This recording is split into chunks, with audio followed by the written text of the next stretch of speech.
Kalian tentu sudah tidak asing lagi kan mendengar lagu Garuda Pancasila. Dalam lagu tersebut terdapat sebuah penggalan lirik yang berbunyi Pancasila Dasar Negara. Lantas, apa sih maksud dari penggalan lirik tersebut? Assalamualaikum warahmatullahi wabarakatuh. Salam sejahtera untuk kita semua. Om Swastiastu, Namo Buddhaya, Salam Kebajikan Rahayu.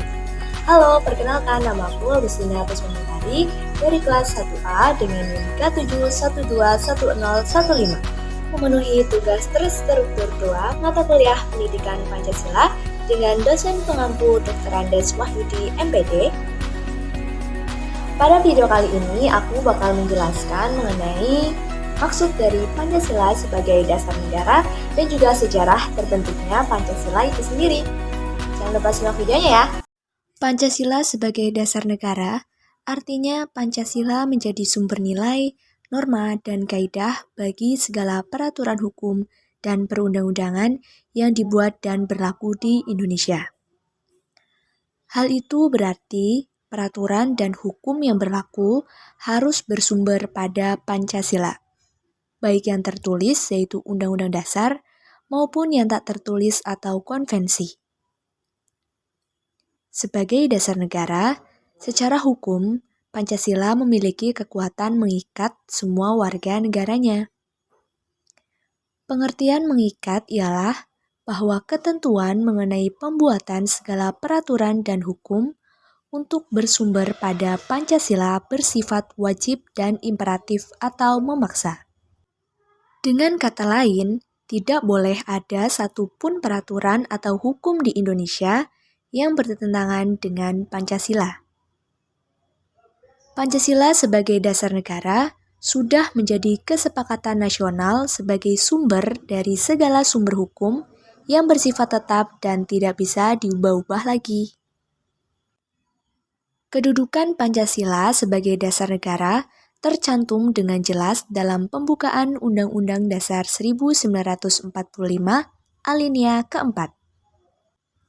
Rangkaian kalimat dalam pembukaan Undang-Undang Dasar 1945 yang menyatakan hal itu adalah sebagai berikut.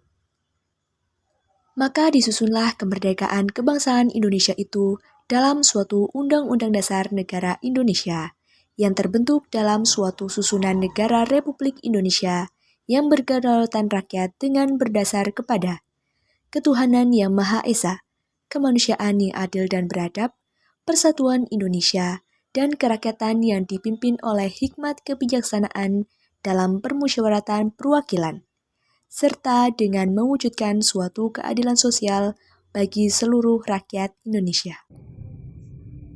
Menjelang kekalahan Perang Pasifik, tentara pendudukan Jepang berusaha menarik dukungan rakyat Indonesia dengan membentuk Dokuritsu Junbi Kosakai atau Badan Penyelidik Usaha-Usaha Persiapan Kemerdekaan.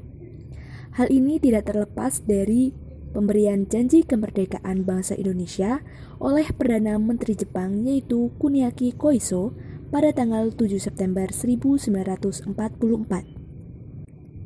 Pemerintah Jepang membentuk BPUPKI pada tanggal 1 Maret 1945 dengan 74 anggota, yakni 67 orang dari Indonesia dan 7 orang dari Jepang.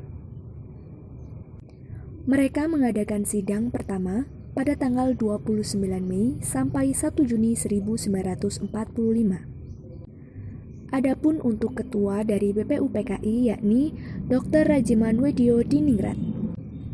Pada hari pertama sidang, yang pertama kali menyampaikan usulannya secara lisan yakni Muhammad Yamin. 1. Peri kebangsaan. 2. Peri kemanusiaan. 3. Peri ketuhanan. 4. Peri kerakyatan. Dan kelima, kesejahteraan rakyat.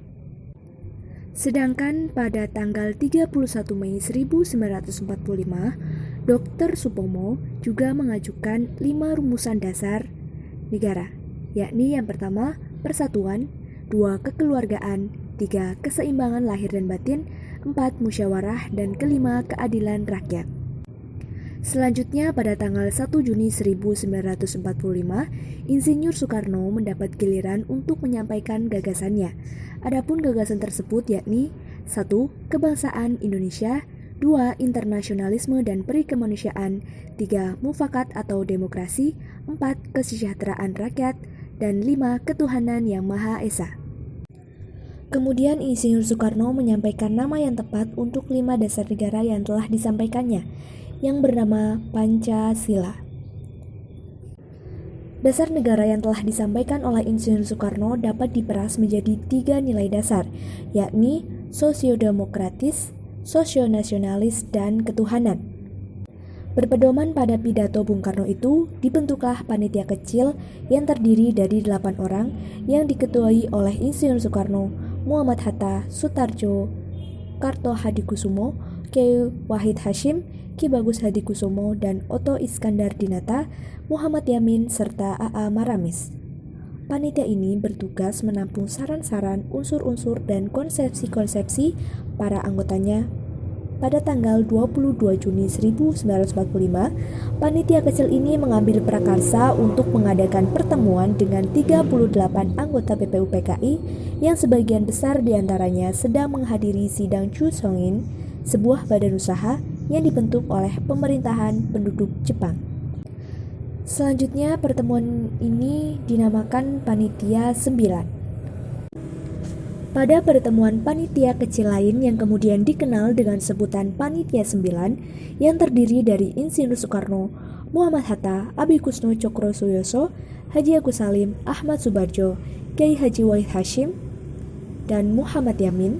Panitia 9 pada tanggal 22 Juni 1945 berhasil membuat sebuah piagam Jakarta. Isi dari piagam Jakarta yang dihasilkan pada tanggal 22 Juni 1945 yang pertama adalah ketuhanan dengan kewajiban menjalankan syariat Islam bagi para pemeluknya. 2. Kemanusiaan yang adil dan beradab. 3. Persatuan Indonesia. 4. Kerakyatan yang dipimpin oleh hikmat kebijaksanaan dalam permusyawaratan perwakilan. 5. Keadilan sosial bagi seluruh rakyat Indonesia.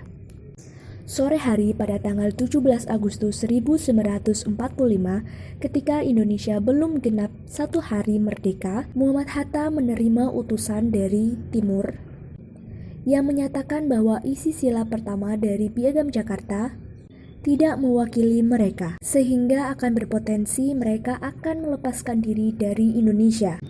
Oleh karena itu, PPKI pada tanggal 18 Agustus 1945 memutuskan 1. Mengesahkan Undang-Undang Dasar. 2. Memilih dan mengangkat Insinyur Soekarno sebagai Presiden dan Dr. Andes Muhammad Hatta sebagai Wakil Presiden. 3. Membentuk Komite Nasional untuk membantu tugas Presiden sebelum DPR dan MPR terbentuk. Berkaitan dengan Undang-Undang Dasar yang dihasilkan oleh BPUPKI, terdapat beberapa perubahan. Antara lain, 1. Kata muqaddimah diganti dengan kata pembukaan. 2. Pada pembukaan alinea keempat, anak kalimat ketuhanan dengan menjalankan syariat Islam bagi pemeluk-pemeluknya diganti dengan ketuhanan yang Maha Esa. 3. Pada pembukaan alinea keempat, anak kalimat menurut kemanusiaan yang adil dan beradab diganti menjadi kemanusiaan yang adil dan beradab. 4. Pada pasal 6.1 yang semula berbunyi, Presiden ialah orang Indonesia asli dan beragama Islam, diganti menjadi Presiden adalah orang Indonesia asli.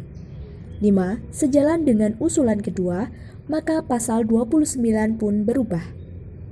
Pancasila sebagai dasar negara lahir pertama kali pada tanggal 1 Juni 1945 dan disahkan pada tanggal 18 Agustus 1945.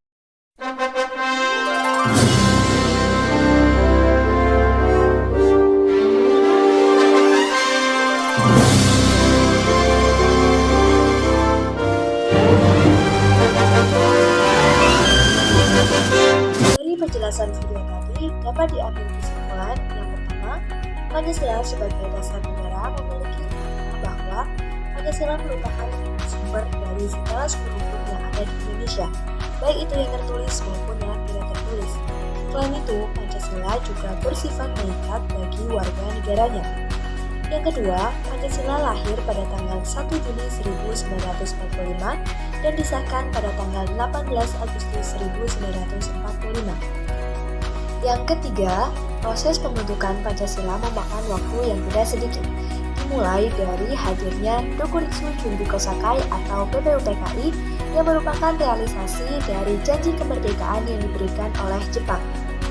Yang keempat, beberapa sikap dan tindakan yang mencerminkan penerapan nilai-nilai Pancasila sebagai dasar negara dalam kehidupan sehari-hari, diantaranya mempunyai sikap toleransi antar umat beragama lain, menjunjung tinggi nilai kemanusiaan, mencintai dan menggunakan produk dalam negeri, tidak memaksakan kehendak orang lain, dan terakhir, menghargai hasil karya atau karsa cipta yang dimiliki orang lain.